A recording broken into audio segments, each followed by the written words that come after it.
Bonjour à toutes et à tous et bienvenue dans la Revue Express, votre condensé hebdomadaire tech, business et innovation. Aujourd'hui, édition spéciale en direct du campus cyber consacrée au Doutank, maîtrise des dépendances technologiques et liberté d'action, organisée par Alliancy. Une matinée tournée vers un objectif clair, transformer les constats en plan d'action réel. Le rassemblement a mobilisé un collectif public-privé rythmé par les interventions de Thales, l'URSSAF, Airbus, la CANU et bien d'autres. Tous réunis autour d'un principe, faire de la souveraineté technologique un levier stratégique, non un vœu pieux. Dès l'ouverture, un consensus se dégage. Pour réduire les dépendances, mieux vaut avancer par étapes ciblées plutôt que s'attaquer à l'ensemble du système d'information. Le CTO du groupe Schmitt résume parfaitement l'état d'esprit adopté. J'ai beaucoup aimé l'approche par itération de ne pas partir sur un ensemble du système d'information mais de partir sur des petits bouts.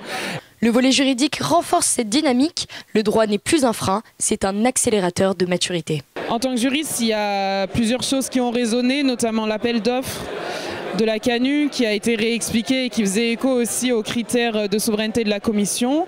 Vient alors l'un des messages les plus forts de la matinée, la souveraineté est une transformation collective. Ce que j'aime bien dans l'initiative qui a été lancée par Alliancy, c'est cette volonté de faire bouger tout un écosystème. C'est important de comprendre si l'écosystème est prêt à bouger aussi. Un sujet extrêmement fort qu'il faut traiter, c'est vraiment la relation avec les directions générales. Côté solution, l'open source se présente comme une voie structurante mais exigeante. Le terme de dépendance et d'indépendance a été particulièrement bien évoqué, avec une notion qui, dans l'open source, est souvent un point faible, garantir que les pérennités de ce qui va être mis en place sera au rendez-vous.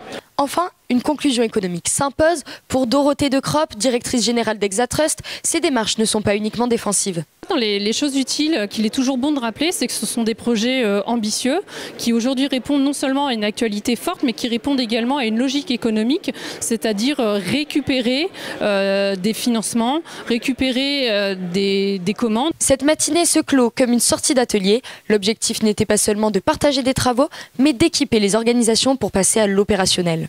Entre auto-évaluation des dépendances, construction d'appels d'offres souverains, interopérabilité européenne, modèle d'accompagnement open source et préparation de plans de sortie, l'ensemble trace un chemin praticable et immédiatement mobilisable.